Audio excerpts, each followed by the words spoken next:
Hello, I'm Chakozani Nangwale, the voice of Young Africa. I use TV and media to provoke conversations on innovation, trade, and entrepreneurship. And today on Men's Spotlight, we have Joseph Simukoko. Joseph Simukoko, please tell us a bit about yourself. Great. I like how you've asked the question. So, as an author, I go by the name Ifwananji. Ifwananji. It's a Namwanga name that means understanding. Okay. Yeah, and I think it's something that really does speak to my personality. I'm a very cerebral, deep thinker. I guess that's why I'm a scientist first. Yeah. So I'm a scientist, agricultural scientist, but I've also done digital transformation. And aside from that, I also have some credentials with agroclimatology, disaster management, and all those fancy terms. But I always say your purpose defines who you are. And I believe strongly that I'm heaven's solution to an earthly problem in every sphere of influence that I have. So wherever there's a problem and I'm in its vicinity, I shall find a solution. And I'm kind of a driven person. So if you ask me who I am, I'm heaven's solution to an earthly problem. Heaven's solution to an earthly problem. That's intriguing. Why heaven's solution to an earthly problem? Oh, because I'm sent here by God, right? Yeah. I was born, set on course, set apart, empowered, and not just to live a life for myself, to live a life for other people. So anyone who comes into contact with me, I will leave a piece of advice that will change the trajectory of their life. If you say, I remember someone teasing me at one of the institutions I was learning, they used to call our conversations light bulb moments with Joe. Oh. Yeah, I don't know what happens, but whenever I'm in that type of conversation, yeah, it just starts lighting up. I think I can relate because I've had conversations with you. Every time you have a conversation with Joe, your brain will work. Whether you like it or not, it will work. You will think. He's got very amazing ideas, and his conversations are always thought-provoking. So I'm excited to have this conversation with you. Exactly. I can't wait for the viewers to also have their own perception in the test of Ifwananji. Ifwananji. Yeah. Nice. Great. I'm still learning to pronounce it. No worries. It's very Namwanga. Yeah. Sorry about that. That's all right. Yeah. Okay, so the title of your book is An Invitation to Eavesdrop, right? Yes. This is very intriguing.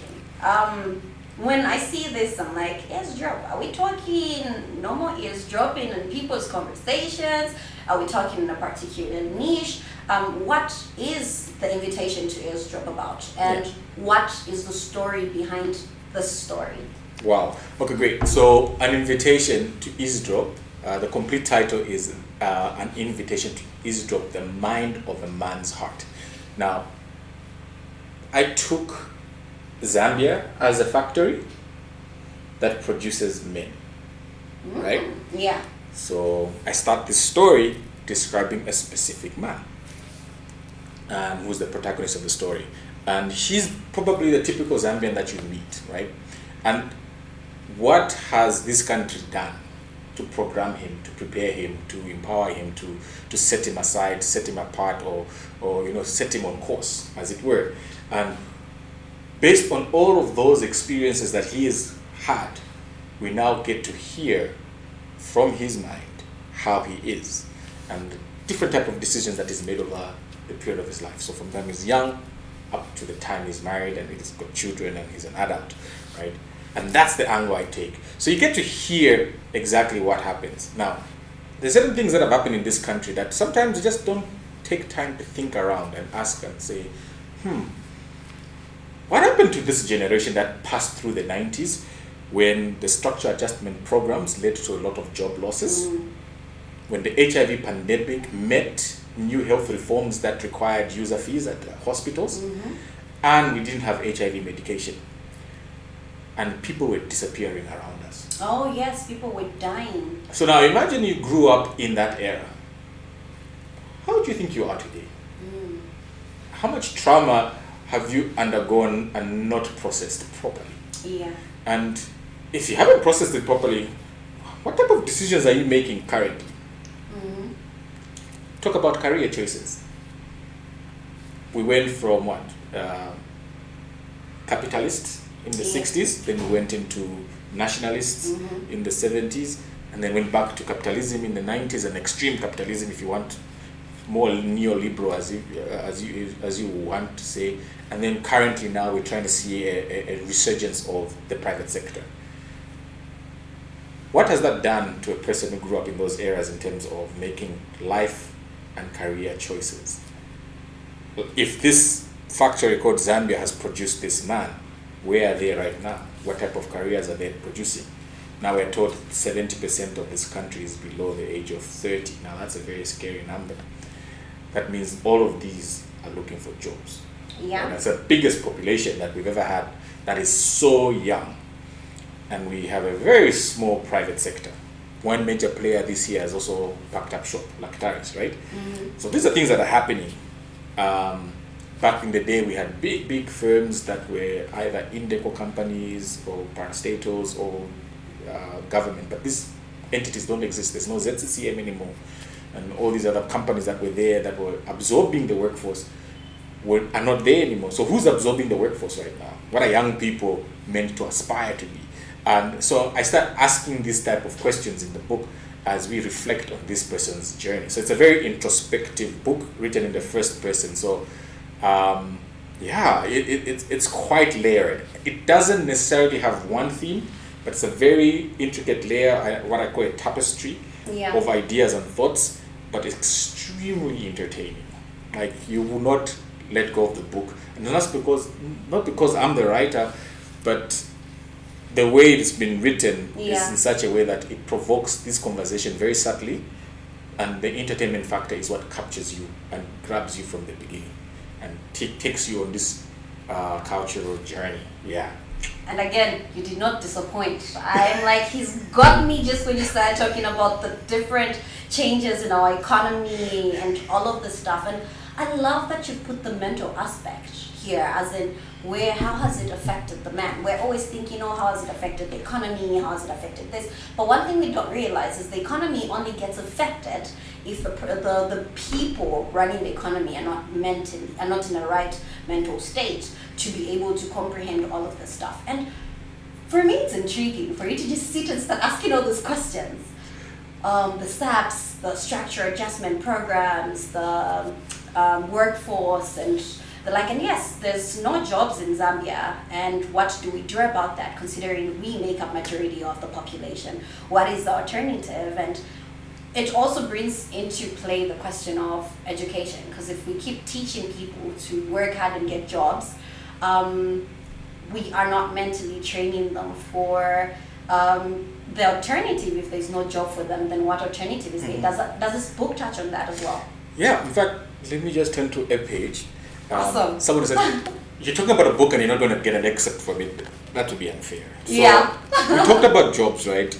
So this particular person is, I think, just about to graduate or has graduated, one of there, and he has an amazing qualification and is about to start his life as a job seeker. So every chapter of this book starts with either a proverb or an excerpt from a Zambian song. Particularly, I love Kalindula music, so I used a lot of Kalindula things. So in this particular one, I picked a song by Oria Band called Chenda Mundeke, and it's a Lamba saying in the song which says Twaipaya la nyama, chamu twe chami, chamsana changambu, right? Which basically means the achievement of this hunt is mine to claim, but the choice cuts belong to those who came before us. So basically, I'm trying to talk about where we are today because we're standing on the shoulders of giants. There are people that paved this way to be where we are today. So he's reflecting on his achievement as a graduate, but then he's also realizing that it's not his success alone to celebrate. So the choice cuts are essentially those who paved the way, his parents and all those people who actually helped him to get to where he is with this degree. So by May 2008, the weight of my exams had finally lifted, and my graduation in August that same year was meant to be a celebratory milestone. Yet the relief I felt was tempered by the months of restless job hunting. What should have been a triumphant moment quickly morphed into a daunting reality. The job market, already constricted by the economic fragility and limited prospects, offered scant opportunities for a young economist. The vibrant anticipation of embarking on a professional career was overshadowed by the harsh truths of an economy struggling to regain its footing, shaped by a legacy of restrictive policies. So, of course, the book continues explaining how, over the course of time, Zambia has carved out the 5 careers, right? Yeah. So if you don't belong to those 5 careers, job prospects are going to be very daunting for you. So there's medicine, number 1. Everyone wants to be a doctor. Yes. At least at one point in your time, you wanted to be a Yes. doctor. A lawyer. Such a cliche, yeah. An engineer, an economist, strange enough, like him, and an accountant. Now, for him, he wanted not just to be an economist working in a financial institution. He wanted to be someone who looks at investments, right? But remember, there's no private sector to invest in, so how are we going to be analyzing investment opportunities in 2008, right? The picture's completely changed in 2025, right? We now have a whole startup ecosystem, but it didn't exist in 2008. So for those who were there, we'll tell you there was no Bongo Hive. You talked about, there was no WEAC. You talk about Jacaranda Hubs and the Zambia Business Angel Network, which is 3 years old now. They didn't exist in 2008. So it's one of those harsh realities that people in those days had to go through. So if you're not in these 5 careers, most likely you'll find your way into the civil service. In 2025, that's a very bloated civil service. To get in, this is why if you notice, we never have like large calls for applications in other ministries, aside from education and health. Other than that, it's the military services. So this is just to account for retirements, transfers, and death. Basically, that's why we have mass recruitments. But you never see agriculture these days having mass recruitment. We don't see forestry department having mass recruitment. You don't see Ministry of Community Development having mass recruitments because there are people already there. So now you show up in the space with those qualifications. What are you going to look for as a job? The famous question is, where are you going to get funding? And so we discussed some of these realities that he faces. I took the liberty, again, not to necessarily speak from I spoke from the middle class of Zambia. I think in Zambia, there are 2 sectors that everyone is concerned about. We're concerned about the poor people and the rich people. No one talks about the middle class. Nobody talks about No one even explains their plight. And if you're going to talk about the economy of any country, they always tell you the middle class is what drives the economy. But in this country, there are very few conversations that support the middle class's agenda. What we hear is how different policies are changed to find ways of extracting money from the middle class. Whether it's taxes, non-tax revenue from the government, it's all targeting this particular middle class. So now, I'm trying to argue from a position of saying, how do we grow this middle class? How do we have more people with spending ability? Because these are the ones who are going to buy those goods and services from other suppliers, whether they're poor, whether they're rich, but these are the guys who are going to have to buy these particular goods and services. So you need to find a way of bringing that conversation to them. And so this is one of the books that tries to do that. Let's look at Zambia through the eyes of a middle class citizen and how the country can revisit some of the policies, because now we're kind of seeing how these policies have developed this person to be who they are. Amazing. So how, I think lastly, also just look at time. What do you feel, or what do you highlight as the main solution to all of this, since you've highlighted the history and the current situation? So what solution do you think as a nation we can consider, hypothetically speaking? Hypothetically, because we haven't tested it yet. So from the book doesn't present itself as a solution, but it presents itself as a conversation starter. Remember, we need to start these conversations. So I borrow from the philosophy of Paulo Freire, who wrote The Pedagogy of the Oppressed. So he argues and postulates that if you are an oppressed person, you are the better person to know what needs to be done to get out of your situation. Anyone else who is not in your situation offering a solution, that is false piety. They don't know what you went through. They don't understand what you're going through from the perspective of really interacting with your problem. So it'll be difficult for them to come and suggest a solution for you. You actually know. Because people use words like, he's lazy, he's a drunkard, but they don't understand that these are just symptoms. There's something that caused it. Yeah. And some of those conversations you wouldn't want to have because they actually point at a repressive state apparatus that was introduced specifically to promote taverns and beer halls in specific townships and made beer readily available to keep you tame in a colonial state.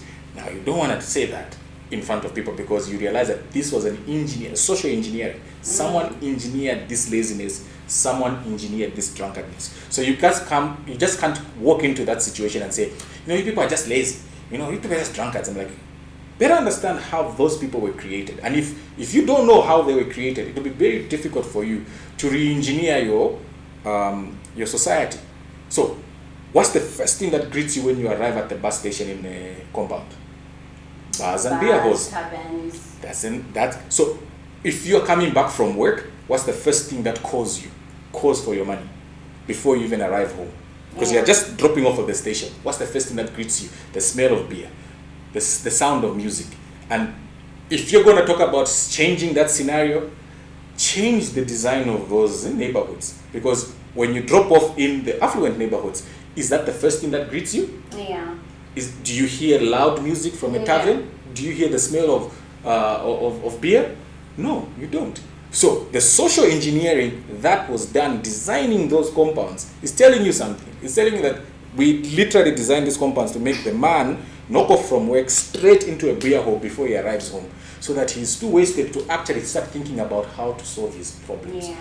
So those are the type of conversations that I want us to start having, like revisiting our history and really telling it the way it actually happened. Oh yeah, by the way, this particular program was designed specifically to achieve this type of results. So if we must change, we must address those specific issues that have now resulted into this poverty that we're seeing now. Without changing those, we'll just be using cosmetic solutions to our poverty. Cleaning the spider web, but not killing the spider. That's true. That's very true. That's actually very, very impressive. Reverse social engineering. That's how I would love to think about a solution if we were to think about one. And purchase this book. It's very interesting just from the conversation. I haven't read the book yet.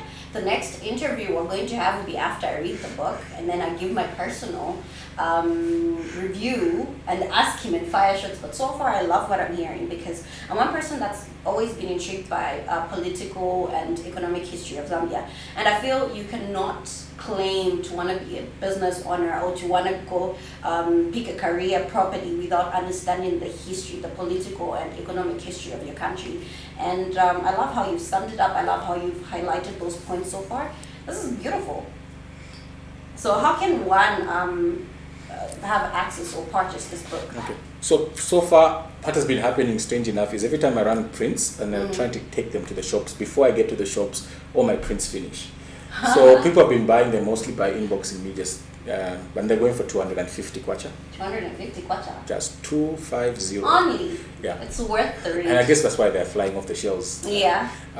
Yeah, they are really affordable. Yeah. So if you want one, you can get in touch with the Crystal TV. She can link you up to me and we can courier it to you wherever you are. And the beauty of now Zambia, you can courier anywhere in the country for such an affordable amount.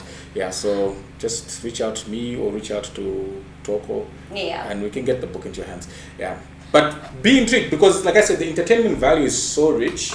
Yeah. Some of the things that I've discussed in here will not be as apparent as you'd expect them to be, but they're there. They're meant to be conversation starters, so enjoy it. It's a very amazing book. One last thing that I want to say about the book, it actually tries to also position Zambia for the new wave of Pan-Africanism that has started, which we call Afropolitanism. Please, there's a whole chapter that discusses that. But at the same time, reflecting on our position as a country to contributing to this particular Pan-African agenda, which is Afropolitanism. It's a cultural movement, yes. We're seeing it in how we're consuming culture in terms of clothing, music, movies, and entertainment, basically. But now we want to see how we can use that same wave to drive other economic agendas, to unite us. Where our forefathers failed to unite as a global continent, right? We can unite from our culture and actually start consuming our culture, including things like food, including things like even technology, as it were, but from a Pan-African perspective, right? If you win as an African, we all win as Africa. That's the attitude, right? And so we try to drive these conversations and also try to help people position themselves to say, look, there's this Africa Continental Free Trade Area. Yeah, what is Zambia talking about? Where are our businesses positioning themselves? Yeah. But I'll tell you, start from the Afropolitans. We did it without even knowing it with culture. You can listen to a South African song without even batting an eyelid. Next song in your playlist is Kenya. The next one is Congolese. The next one is Ivorian. The next one is Nigeria. The next one is Ghanaian. We even listen to music from North Africa now. Yeah. And it's amazing because of this agenda that we're talking about. It's all into one mix, which is Afropolitanism. Let's support it and let's see how we can position ourselves as a country to reap the benefits out of it. Yeah. Awesome. Thank you for coming through, Joseph Simukoko. I'm getting the hang of the name. It was lovely having you here today. Thank you for having me too. You're welcome. You're welcome too.